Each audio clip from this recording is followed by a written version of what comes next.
कल भी इसको डिस्कस किया था, अभी मैंने कुछ और कॉपी चेक किए हैं, वो भी एप्रोप्रिएट आंसर्स नहीं मिले मुझे आइसोबार्स में, आपने वो गड़बड़ की है।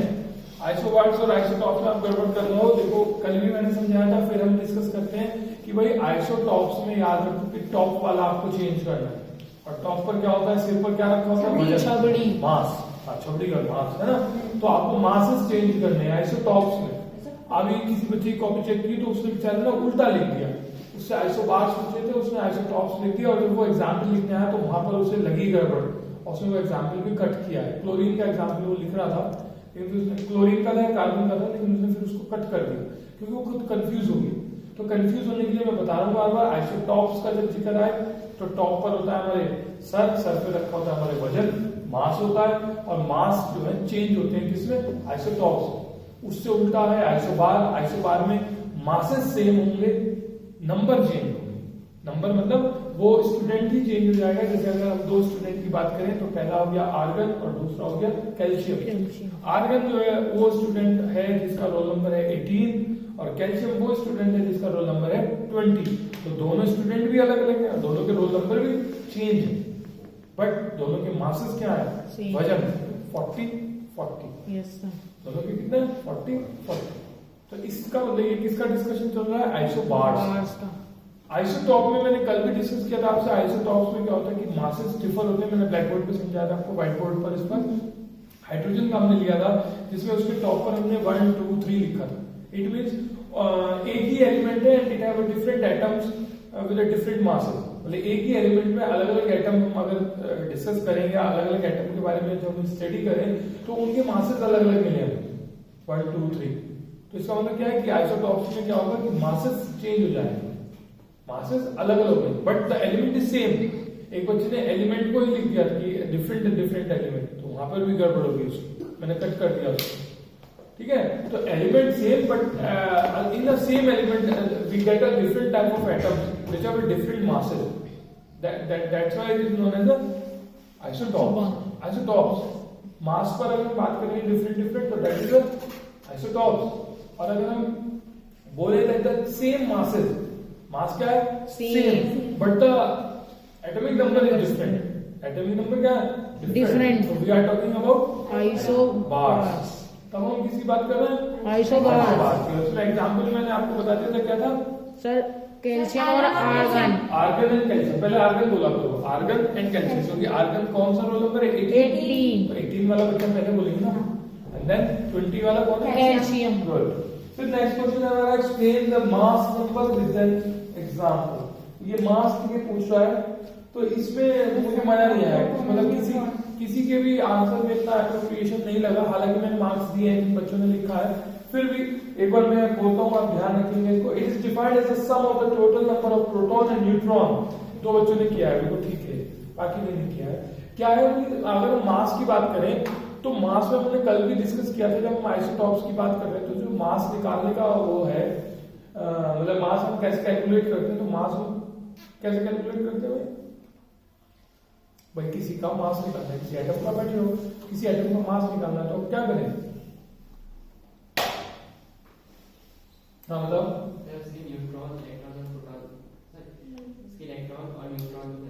ओके श्रेय आप बताओ, बैठे हो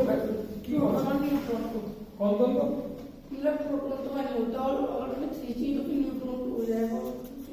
मतलब मास निकालने के क्या करना है, मुझे तो ये बताओ। बस प्रोटॉन और न्यूट्रॉन को प्लस करना। क्यों, दोनों कहां पर रहते हैं, अंदर, मतलब क्या कहते हैं अंदर को, हाँ ठीक है अंदर, ठीक है, एटम के अंदर, तो इलेक्ट्रॉन बाहर, तो एटम के अंदर की वाली जगह को क्या बोलते हैं,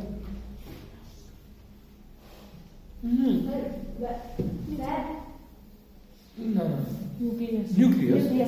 ठीक है, होगा, फिर पैनिक मत हो, आपने ठीक है अपनी लैंग्वेज में आपने जवाब दिया कि अंदर, ठीक है, नो प्रॉब्लम, ठीक है। तो जो ये मासेस हैं, तो मासेस क्या है कि जैसे रदरफोर्ड के उसमें हमने बात की थी कि उसने वो कंपार्टमेंट की थी अल्फा पार्टिकल्स की, जो सेंटर में से कुछ यू टर्न लेके वापस आ गई थी, तो उसे सेंटर बोलते हैं ना, तो सेंटर में हमने न्यूक्लियस, तो न्यूक्लियस में कौन कौन रहता है, प्रोटॉन और न्यूट्रॉन। अब सेंटर की बात कर रहे हैं, अंदर की बात कर रहे हैं, तो उसका सारा वजन कहाँ होगा, सेंटर में, न्यूक्लियस में 2 जन है, न्यूट्रॉन और प्रोटॉन, तो दोनों को प्लस कर दो, क्या आ जाएगा? मास मास आ जाएगा। तो ये कह रहे हैं is defined as the sum of the total number of proton and neutron present in the nucleus of an atom. Nucleus की एटम में प्रेजेंट है दोनों को कर दो plus. For an example nitrogen has 7 proton and 7 neutron, so its mass number is 14।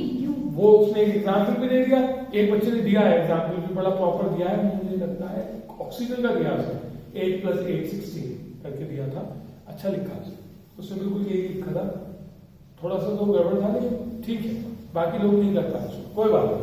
चलिए ऐसे एक दूसरे साइड पे क्वेश्चन आया था हमारा एटॉमिक नंबर, तो वहां पे is the number of the protons of an atom and is denoted bye Z। इसमें पहले भी डिस्कस किया था जब हम क्लास कर रहे थे, तो इसको कैपिटल Z से डिनोट करते हैं किसको? Atomic number.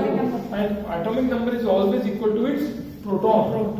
अब यहाँ पर मैंने एक चीज और बताई थी हमारी क्लास चल रही थी कि भाई प्रोटॉन में कौन सा साइन है? प्लस। और एटम कैसा होता है? Electrically neutral. Yes sir. तो फिर इसने यहाँ ये बात क्यों लिखी कि atomic number is equal to the number of proton? इसने इलेक्ट्रॉन क्यों नहीं लिखा है? क्योंकि भाई हम ये भी कह रहे हैं कि एटॉमिक न्यूट्रल है, तो जितने प्रोटॉन होंगे उतने तो इलेक्ट्रॉन होंगे, तो इसने प्रोटॉन का जिक्र क्यों करा एटॉमिक नंबर के साथ? भाई atomic number equal to proton and proton is equal to the electron. Sir क्योंकि प्रोटॉन के अंदर मास होता है लेकिन उसके अंदर नहीं होता, इलेक्ट्रॉन के अंदर नेगेटिव। और सर जो वो है ना न्यूक्लियस, उसके अंदर पॉजिटिव। और सोचो सही जा रहे हो आप, सोचते रहो ऐसे। कोई अभी तक गलत आंसर नहीं आया आपका तीनों का, और कुछ बताओ।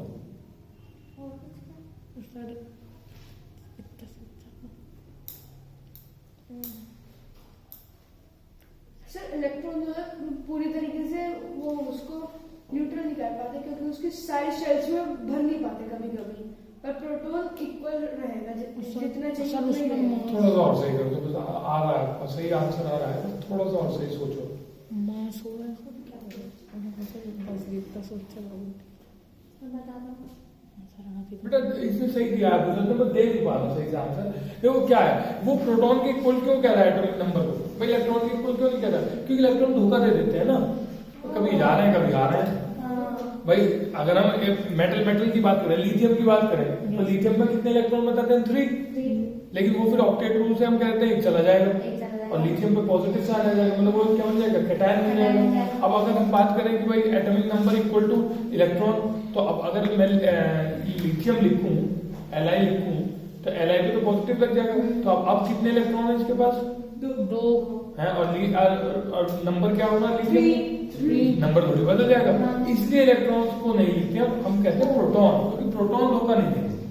प्रोटॉन है, हालांकि अलग अलग कंडीशन में प्रोटॉन भी एमिट हो जाते हैं, जैसे अल्फा पार्टिकल्स बनाने में, अल्फा रेज बनाने में, तो वहां न्यूट्रॉन ही एमिट होते हैं, लेकिन प्रोटॉन ही एमिट होते हैं, लेकिन जो कॉमन फेज है उसमें इलेक्ट्रॉन ही एमिट होते हैं, इसलिए हम उसको कहते हैं कि atomic number is equal to its number of protons. तो इसकी मैं एक बार पूरा कर देता हूँ, it is the number of protons of an atom and it is denoted by capital Z।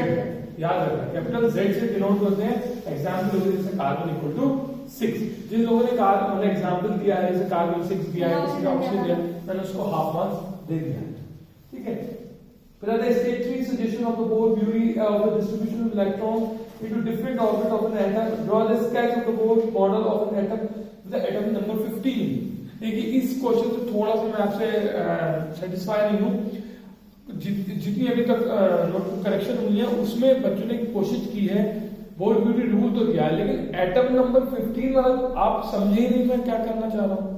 बेटा मैंने क्या कहा था, आपको कहा था, देखो मैं फिर से पढ़ता हूँ कि ड्रॉ अ स्केच, पहले एक डायग्राम बनाओ ऑफ बोर के मॉडल के अकॉर्डिंग ऑफ एन एटम, उस एटम का जिसका एटॉमिक नंबर कितना है? 15। तो आपको क्या करना था, आपको पहले 15 की इजी बनानी थी, इलेक्ट्रॉनिक कॉन्फ़िगरेशन बनानी थी,